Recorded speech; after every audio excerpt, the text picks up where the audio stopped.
Allez, dis, je vais entendre, s'il te plaît.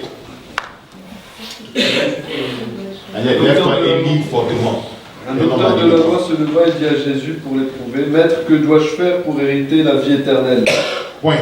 Que dois-je faire pour avoir la vie éternelle? Lis le verset 28, Agnès, s'il te plaît. Verset 28. Tu as bien répondu, lui dit Jésus, fais cela et tu vivras. Et Jésus lui dit, fais cela et tu vivras. C'est la même chose.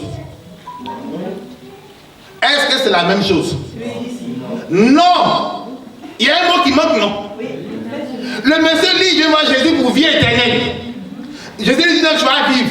Bon, qui n'a pas... Merci ma fille encore. Éternel là. Qui n'a pas compris entre les deux la question ou la réponse? Le monsieur, lui, il est sur la terre des hommes ici, lui, son problème c'est la vie éternelle. Jésus, lui, son problème c'est la vie. Bon, il y a un langage de sourd. Moi, je n'ai pas compris les deux. Mais je pense que Jésus a compris la question du monsieur, puis il dit, tu as bien répondu. Donc, il a compris la question et il a compris la réponse. Maintenant, comme Jésus est le maître, il dit, voilà la réponse que je te donne. Fais cela et tu auras la vie. Point final. On change de paragraphe. Laissez-moi vous dire une chose. Quand nous donnons notre vie à Jésus et que nous avons Jésus contrôle-nous, nous venons très souvent avec beaucoup de prières, une liste de prières innombrables.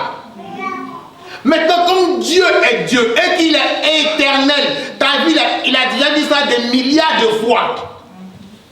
La situation pour laquelle tu passes, il a déjà dit ça des milliards de fois. Dieu sait ce qui est bon. Il dit, bon, certes, tu as demandé la vie éternelle, mais pour le moment, réglons d'abord ta vie sur terre. On pose des questions à Dieu, on pose des revendications à Dieu, où on lui soumet des sujets de prière qui très souvent n'ont rien à voir avec la vie que nous réglons. Tu n'as pas d'abord fini de gérer ta vie sur la terre des hommes. Tu n'as pas encore eu la vie, parce que la Bible dit que Jésus-Christ dit, je suis la vie, je suis le chemin de la vérité, la vie. Donc pour que tu puisses avoir la vie, il faut que Jésus-Christ soit dans ta vie d'abord. Donc d'abord concentre-toi, d'abord cherche Jésus et ensuite maintenant on pourra penser à l'éternel. Cherchez avant toute chose le royaume des cieux et ses trésors. Ensuite le reste viendra après. Bon, tu vas entendre des gens qui vont faire des prières. Seigneur, vraiment, donne-moi le doctorat. Abi, comment d'abord parler au CP1? Il faut avoir le CP et le bac. Amen. Amen. D'abord, la vie on fonctionne par étapes. Yes.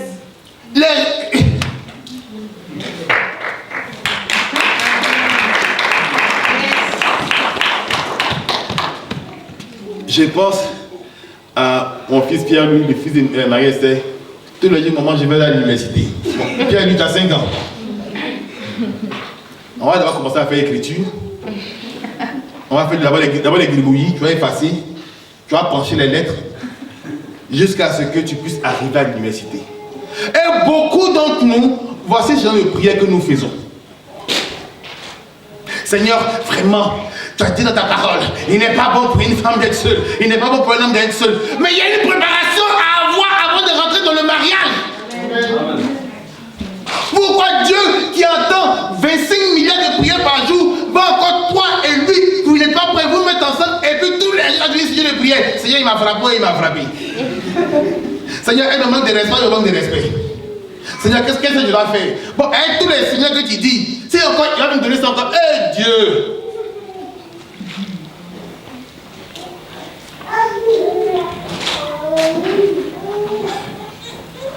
Seigneur, j'ai commencé un nouveau boulot. Mon Père, la place dans laquelle je suis, je ne sais pas moi. Là, ils m'ont mis à un niveau qui n'est pas très bon. Seigneur, je dois être le manager. Bon, ceux qui sont managers, ils ont quand même un diplôme pour être manager. Comment ça prend le même diplôme? Non, ça implique, va à l'école. Ça implique qu'il faut quand même aller souscrire dans une école. Comment on dit ça en français? T'inscrire dans une école. Ton dossier sera accepté. Mais c'est lui le manager, c'est parce qu'on l'appelle ingénieur. Bon, ingénieur, c'est pas son nom de famille, hein. Et sa qualification. Il a à l'école d'ingénieur. Et c'est le titre d'ingénieur, le diplôme d'ingénieur. On dit, tous ceux qui sont ingénieurs, voici votre titre. Bon, toi, frère, tu as le CP quoi? Et puis tu as capacité capa. Un CAP, merci. Et après la capacité, et si vous l'avez pas bien eu. Bon, comme on est en France, il ne faut pas te rejeter, on va te donner une capacité. Le CP, c'est certificat. Donc, c'est capacité. Et quand tu as regardé, on dit, bon, tu es un peu apte, quoi. Bon, donc, avec ton CAP et la politique de réinsertion de la France ou du pays dans lequel tu vis, on dit, il faut t'asseoir ici. Mais tu es fâché. Mais dis-lui, comment il peut être mon patron? Mais il est ingénieur! Donc, tu as CAP capacité et puis on a fait étude de dossier, puis on t'a pas rejeté.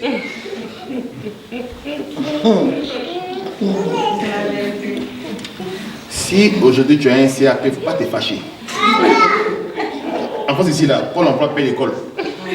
Donc, après, tu as B, C, même BP, je ne sais pas quoi. Brevet et d'études, des capacités aussi. Et puis, tu vas en capacité, un jour, tu seras ingénieur. Vrai. Le jour où tu deviens ingénieur, tu pourras avoir le travail des ingénieurs. Amen. Arrêtez d'en vouloir. Arrêtez de faire des prières. Souvent, quand tu poses la question, oui, c'est vrai, mon Dieu est le Dieu du miracle. Mais laissez-moi vous dire une chose. Préparation, plus opportunité, et ce qui donne miracle.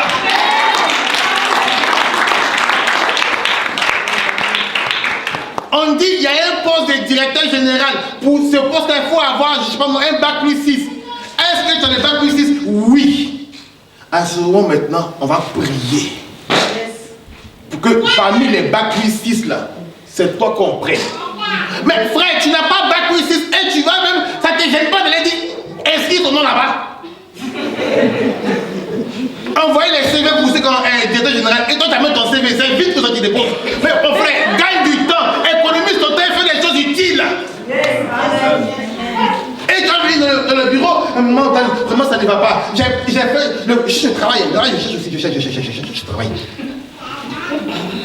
Mais on va te poser la question, mais quelle offre d'emploi tu cherches et où est-ce que tu envoies ton CV?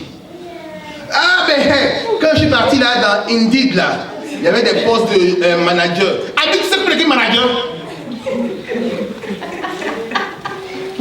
Quand tu as vu le poste de manager, puis tu allais mettre ton CV là-bas, est-ce que tu sais comment l'équipe manager? Est-ce que si ton CV là, il y a un seul mot qui s'apparente à manager dessus?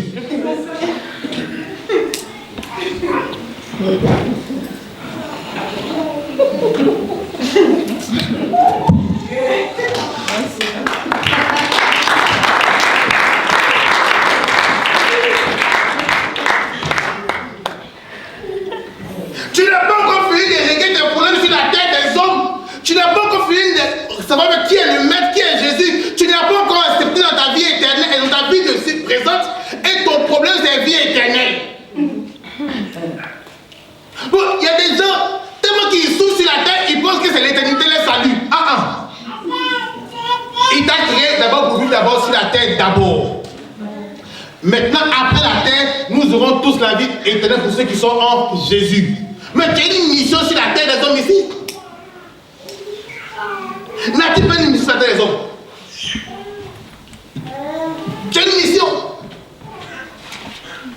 Pourquoi ne peux-tu pas d'abord faire ce que Dieu t'a appelé à faire sur la terre ici?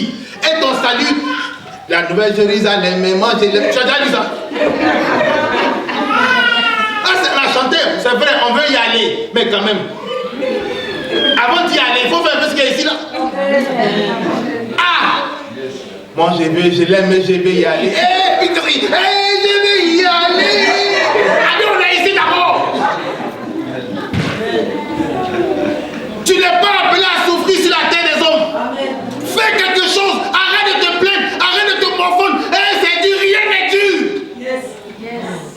Quel que soit ton niveau d'études, quel que soit ton diplôme, quel que soit si tu n'es pas à l'école, il y a forcément quelque chose à faire sur la terre des hommes pour toi.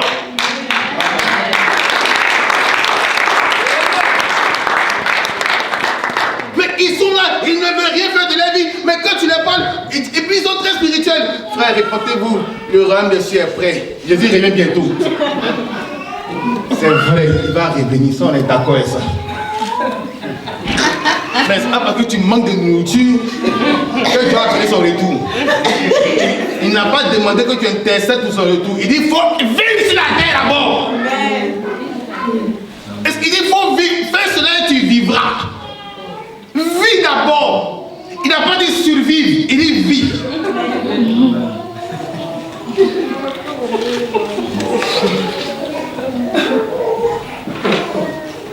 Et je n'ai pas dit que la vie éternelle n'existait pas, c'est pas ce que j'ai dit. Moi, pasteur Patrick, la Nouvelle Jérusalem là, je vais y aller aussi. Mais quand même, tous les jours, ça passe l'hymne national. La Nouvelle Jérusalem, mais moi je l'aimais, je vais y aller. Je vais y aller. Tu vas y aller, mais vis d'abord ici. Arrête de subir la vie. Arrête de souffrir. Pas parce que tu as attaqué, mais parce que la paresse t'a attaqué, la paresse t'a enivré, la paresse a pris le contrôle de ta vie. Ils ne veulent rien faire. Et tu leur parles de préparation, ils ont un problème avec ça. Tu leur parles de formation, ils ont un problème avec ça. Mais Christ a pris la peine de former ses disciples pendant 3 ans. Comme je le disais la dernière fois, de vous avoir réellement. Vous pensez que Jésus avait besoin de ces gens-là? Ces 12 gars-là. Des gens qui vont avec les patrons dans un endroit, le patron est assis en territoire ennemi en Samarie. Et tous les 12, ils sont en paix à manger de l'eau. On les laisse seuls. Bon, je ne sais pas s'ils sont les payés moutons ou c'est un bœuf avec une citerne d'eau. Parce que 12 personnes peuvent acheter un kebab. Je vous dis 12 individus. Ils sont tous partis payer un kebab et puis un coca pour venir donner à Jésus. Moi, je dis, c'est pour ça que ça. Eh Dieu. Tu as regardé que c'est là tu m'as envoyé. C'est pas grave. Je vais les prendre. Mais Jésus dit, je vais les prendre et je vais les former comme tu es. Viens, mais je vais te former. Accepte la formation. Amen. Ils ne veulent pas de formation. Ils ne veulent pas le temps de préparation. Tous les problèmes, je veux la vie éternelle. Je veux le miracle. Je veux le miracle. Mais il y a un processus. Vous pensez que la fille de Jairus, si Jairus était assis dans sa maison en train de fumer la chicha, et cuit. Sa fille elle ressuscité. Il s'est levé, il est parti vers Jésus. Rabbi, maître.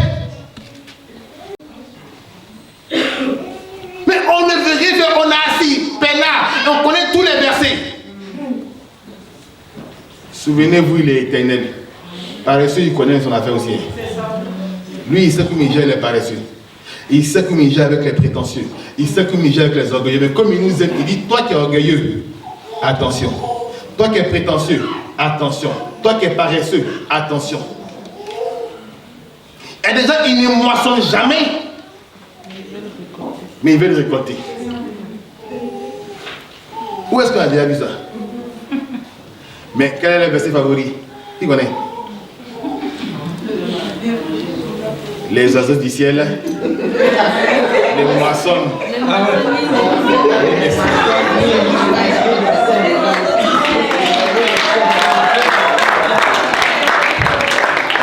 Quand tu vois un gars qui va citer ça une fois, 2 fois, 3 fois, c'est un paresseux. Oui, mais la Bible a dit que les oiseaux du ciel, habituent aux oiseaux aujourd'hui. Frère, à cause des paresses, tu vas appeler ça en son de oiseau. Mais oiseau là, on le tue et lance-pierre.